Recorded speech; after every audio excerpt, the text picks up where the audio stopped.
That's today. In the meantime, we're gonna talk a little medicine. These days, you can use Snapchat for just about anything. You want to see your favorite celebrity? Well, what are they making for dinner? Snapchat. Or maybe how your friend's trip to Europe is going. Or my friend's trip to Tahiti. Well, now you can see tummy tucks, butt augmentations, and board-certified plastic surgeon Dr. Matthew Schulman has been doing just that. As you're looking at some of this footage here, this is the kind of stuff that's going up on Snapchat, and Dr. Schulman joins us. Nice tush there, Doc. So people are used to seeing some things like this on our show. Obviously, this is from the OR. And it's going out there on Snapchat. What was the first reaction or type of reaction you got when you started doing this? Well, when I started doing it at the beginning of the Snapchat craze, back when people thought Snapchat was just a way to send, naughty pictures to your friend. So there was a little bit of reluctance because people didn't understand it. But people have really caught on. It's a way to show real surgeries in real time, unedited. And right now, 95% of my patients that come to me for surgery voluntarily agree to appear on Snapchat. Dr. Schulman, I mean, this is great PR for you. I mean, you have to admit that this is advertising in a way. My question is, are we going a little too far, though? I mean, ethically, are we showing too much? Is it a little over the top, unprofessional? It's a valid, criticism. What you have to understand is that everyone that appears on my Snapchat signs a pretty extensive consent. I'm sure. Their privacy is completely maintained. We're not showing anything they don't agree to.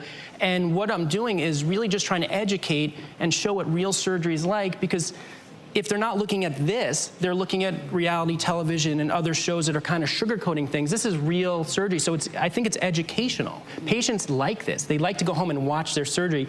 And the other thing is, think about their family members. Their family members are sitting in my waiting room, and they're getting a real-time update of how the surgery is going. So patients ask for this. So, I mean, patients are a little weird. I work with them. They go, can my family come in and watch? No, they can't. The surgery people ask you that? Yes. I deliver babies. all the People time. come in. Well, yeah, but now they can watch on their phone in the waiting room. I will say this. I think that your use of this is really smart for you and for your practice, and I actually like the fact that we're not glorifying it. You're seeing that you don't just show up to the operating room and walk out looking perfect. There's a lot that goes into these surgeries. But my concern is more so if everyone started doing this, well, and something goes wrong in the OR, it could get a little bit problematic. I think that this social media platform is kind of self-selecting.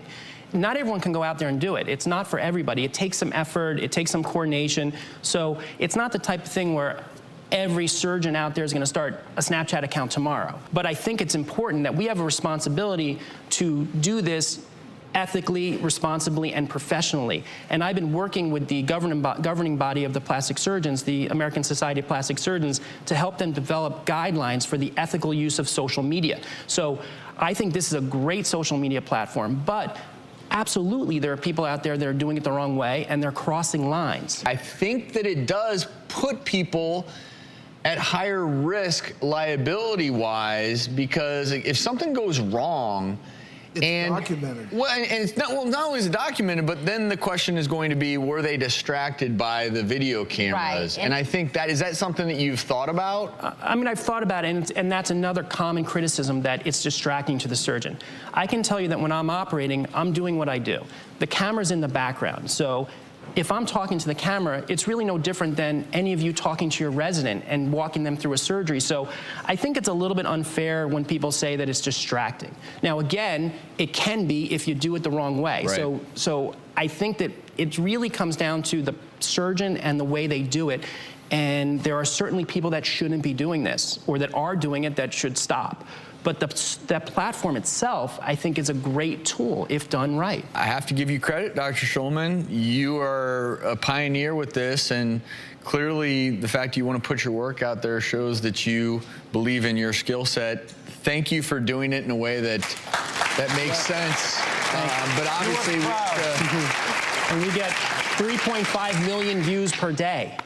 So it's popular. But just be careful, and I have to caution our viewers. be very careful when you're going to get a procedure done, and I'm not talking about you, present company excluded. You just want to make sure that you're not being swayed by something that you're seeing on TV or on a screen.